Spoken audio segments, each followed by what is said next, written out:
teman-teman pecinta fotografi, bertemu lagi dengan saya Enda Sesiorina dalam program acara Kabar Fotografi di Banjar TV. Assalamualaikum warahmatullahi wabarakatuh. Teman-teman, semoga sehat-sehat semua ya. Nah, hari ini seperti biasa saya mengisi program Kabar Fotografi di Banjar TV dan ini ditayangkan setiap hari Rabu jam 9 malam. Jangan lupa teman-teman ya. Untuk teman-teman yang mungkin baru saja ketemu channel ini, jangan takut untuk bisa menyimak episode-episode sebelumnya. Itu bisa teman-teman lihat di channel YouTube-nya Banjar TV. Cari saja Kabar Fotografi. Ya, jadi teman-teman silahkan channel YouTube-nya untuk di-subscribe agar teman-teman tidak ketinggalan episode-episode sebelumnya dan yang berikutnya.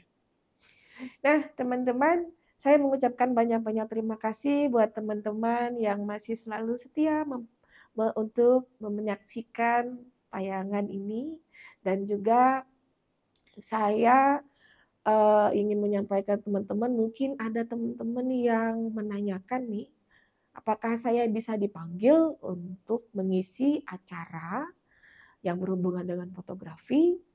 Nah, teman-teman bisa menghubungi saya melalui nomor WhatsApp saya atau juga melalui Instagram saya. Nah, nanti teman-teman bisa WhatsApp saya ataupun bisa inbox di Instagram saya. Nah, jangan lupa di-follow Instagramnya ya. Nanti saya follow back. Bisa melayangkan pertanyaan melalui WhatsApp boleh, melalui Instagram boleh. Mungkin ada teman-teman yang ingin bertanya mengenai fotografi, apa aja silahkan. Yang penting masih berhubungan dengan fotografi ya. Tanyakan saja, nanti insya Allah saya akan bahas di next episode. Tapi teman-teman jangan sampai lupa disaksikan episode untuk jawaban pertanyaannya. Nah, oke, teman-teman, kali ini apa yang akan saya coba sharing? Nah, apa ya? Saya juga masih berpikir apa ya mau saya sharing dengan teman-teman lagi. Banyak sekali sebenarnya yang bisa saya sharing. Kali ini mudah-mudahan bermanfaat ya. Saya sharing tentang potret. Teman-teman, kali ini saya akan mencoba sharing bagaimana pengalaman saya memoto potret ya, atau memoto model lah ya. Saya yakin teman-teman di sini pasti suka moto model, ya kan? Kenapa? Karena menurut saya sih ya, hal yang paling mudah bagi kita itu adalah moto model. Maksudnya mudah untuk menemukan modelnya, menemukan objeknya, ya kan? Tinggal kita cari orang yang bisa untuk diajak foto-foto, ya enggak? Jadi makanya kenapa saya mencoba untuk sharing ini biar teman-teman yang pemula terutama ya bisa mengembangkan lagi sebenarnya apa saja yang harus diperhatikan pada saat kita mau memoto potret atau memoto model. Jadi saya akan memberikan tipsnya. Disimak benar-benar ya teman-teman tipsnya, mudah-mudahan bermanfaat. Tapi kalau misalnya ada kekurangan, mohon maaf ya, nanti teman-teman bisa tambahin lagi deh. Baik teman-teman, kalau ini adalah sharing dari saya, menurut pengalaman saya juga. Apa saja sih yang harus diperhatikan pada saat kita mau memoto model atau memoto potret, memoto seseorang. Hal yang pertama itu adalah kita harus fokus pada mata. Mata orang itu harus menjadi titik fokus kita. Ini ingat teman-teman ya, kalau kita memoto seseorang, kita minta dia agar matanya terlihat dari kamera kita. Bukan berarti dia harus melihat kamera selalu ya. Matanya harus ke kamera selalu, tidak. Bisa aja dia matanya arahnya ke kanan, arahnya ke kiri, pandangannya. Tidak masalah. Asalkan matanya kita bisa melihat. Artinya tidak tertutup matanya gitu ya. Karena kalau kita mendapatkan fokus mata, biasanya itu adalah letak dari fokus yang lainnya. Ya, jadi teman-teman jangan sampai tidak memfokuskan pada mata pada saat kita memoto model kita ya. Jadi mata itu merupakan bagian titik fokus pada potret yang harus kita utamakan. Jadi dipastikan untuk menghasilkan bidikan kita itu harus pas gitu ya, harus benar-benar pas di titik mata dari model kita. Jangan ada kesan dibuat-buat, jangan ada kesan ini kayaknya asal-asalan gitu ya, memfokuskannya asal di wajah saja, jangan. Usahakan di mata gitu.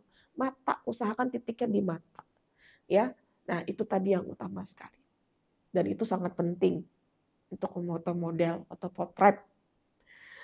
Lalu yang kedua yang juga tidak kalah penting menurut saya adalah kita menghindari kekosongan di bagian atas kepala dari subjek kita. Jadi jangan sampai terlihat sangat kosong gitu. Jangan terlalu banyak kekosongannya. Jadi jarak framing kita itu dalam sebuah frame kita itu nanti model itu jangan terkesan dia langit-langitnya sangat jauh gitu. Ya dari kepala ini frame-nya kosong banget, jangan. Jangan sampai terlalu kosong. Jaraknya jangan terlalu jauh. Jadi ambil jarak yang sedikit saja, yang maksudnya itu agar sekitarnya itu kita tidak perlu terlihat dia banyak kosong. Kalau bisa sih mungkin di atasnya boleh ada jarak itu adalah karena ada pohon-pohon di atasnya gitu ya. Nggak apa-apa, nggak masalah kalau itu gitu. Tapi kalau misalnya di atasnya tuh kosong sama sekali itu jangan. Ini kita dalam artian memoto potret loh ya. Modelnya adalah model potret loh. Bukan memodel pemandangan atau model human interest kayak gitu ya. Bukan. Tapi ini adalah moto potret. Makanya kita usahakan agar jarak kekosongan, hindari kita kekosongan yang banyak sekali di daerah kepala. Nah, mungkin ini sepele banget ya, tapi perlu dilakukan supaya foto potret yang dihasilkan lebih kesannya itu titik fokusnya kita ke model itu jelas kayak gitu. Karena memang kita utamanya adalah potretnya. Nah, jadi karena kita ini memfoto potret, jadi jarak-jarak dengan bagian atas kepala itu hindari gitu. Jangan luas sekali, hindari.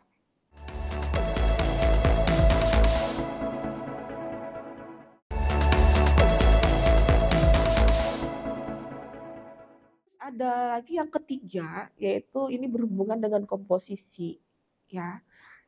Komposisi yang kita gunakan itu salah satunya yang cukup bagus dan juga menurut saya sih ya, sangat menarik gitu loh untuk sebuah foto potret adalah kita menggunakan komposisi framing, framing, membingkai. Nah, kenapa? Karena kita akan terlihat foto model kita itu akan terlihat menjadi sangat difokuskan sekali gitu loh. Ya, fokusnya akan sangat terlihat kita memfokuskan dia sebagai model kita gitu. Jadi kalau kita bisa menghasilkan foto dengan framing tadi yang membingkai tadi, maka semua mata itu tertuju dan terarah kepada model kita. Ya kan? Tentu saja nanti orang-orang setiap kali melihat foto kita yang membingkai, memframing tadi akan fokus ke modelnya. Ya, tidak bisa dihindari itu gitu. Ya, nah, jadi teman-teman, ini adalah yang ketiga. Yang ketiga yaitu perlunya kita menggunakan komposisi framing. Sebenarnya banyak komposisi-komposisi lain kan, seperti teman-teman ketahui bahwa komposisi dalam fotografi itu banyak sekali. Tapi saya menitik beratkan ke framing, kenapa? Karena kita memfoto model, memfoto potret. Kalau kita memoto potret, komposisi yang paling tepat itu adalah framing. Tidak harus ya, hanya saja ini apabila bisa. Apabila kita membawa model kita itu ke tempat yang mungkin pada saat itu ada lokasi yang bisa membuat dia membingkai dia gitu, memframing dia. Nah, kenapa tidak kita gunakan itu? Jadi, saya biasanya menggunakan framing itu kalau misalnya kita foto di outdoor, ada dedaunan, ada ranting-ranting, ada pepohonan, atau bahkan mungkin ada jendela gitu ya, atau mungkin ada, mungkin teman pernah lihat kayak, jendela yang tapi dia itu mempunyai bolong-bolongan kayak gitu ya, yang membingkai gitu, yang bisa kita mengintip dia dari lubang seakan-akan gitu. Nah, saya tuh suka, moto seperti itu. Jadi dia memframing. Jadi teman-teman ya kalau kita berada di lokasi tempat kita memoto itu di alam terbuka misalnya gitu ya, kita bisa menggunakan dedaunan atau pohon-pohon gitu sebagai framing atau bingkai. Jadi teman-teman jangan takut mencari gitu, bagaimana caranya sih memframingnya gitu, apa yang dipakai untuk memframing. Sedangkan moto model kan belum tentu kita bisa memframing gitu, belum tentu kita kadang-kadang teman-teman tuh berpikiran bahwa framing itu harus berupa kayak kayak jendela misalnya, harus ada jendela, jadi harus di rumah orang yang ada jendelanya bisa didudukin gitu. Ya enggak selalu, framing itu tidak selalu itu. Eee, saya belum saya lupa apakah saya ada di episode sebelumnya, apakah saya pernah membahas tentang framing ya? Pernah sepertinya, ya betul. Ada beberapa, mmm, apa namanya ya, yang bisa digunakan untuk framing, ya. Apa aja itu? Nah, salah satunya tadi adalah pepohonan atau dahan-dahan. Terus ada juga bangunan atau, arsitektur bangunan gitu ya, seperti jendela, pilar-pilar, daun pintu gitu ya, itu bisa dipakai untuk framing. Terus ada lagi juga framing itu, manusia. Jadi dia berada di antara manusia, kita ngintip dia berada di antara orang-orang yang berdiri. Nah, jadi ada episode sebelumnya, coba nanti teman-teman makanya saksikan di channel YouTube-nya ya, channel YouTube-nya Banjar TV, cari Habar Fotografi. Saya pernah membahas tentang komposisi framing ini, apa saja. Tapi ya sebenarnya nggak wajib, tapi ini kita usahakan ya, agar foto-potret kita tuh bagus, yaitu kita menggunakan apertur dengan bukaan yang besar. F-nya angkanya kecil, f2,8, f2, bahkan mungkin ada yang menggunakan f1,8 gitu ya. Tapi sebenarnya menurut saya di f2,8 juga udah cukup. Nah, jadi teman-teman kalau bisa lensa yang digunakan itu adalah lensa yang mempunyai bukaannya yang besar ya. Bukaan besar artinya angkanya kecil, ya aperturnya apertur besar, bukaan besar. Kenapa? Karena dengan begitu nanti hasilnya akan kelihatan lebih menarik gitu ya, karena akan menghasilkan fokus kepada model kita foto itu.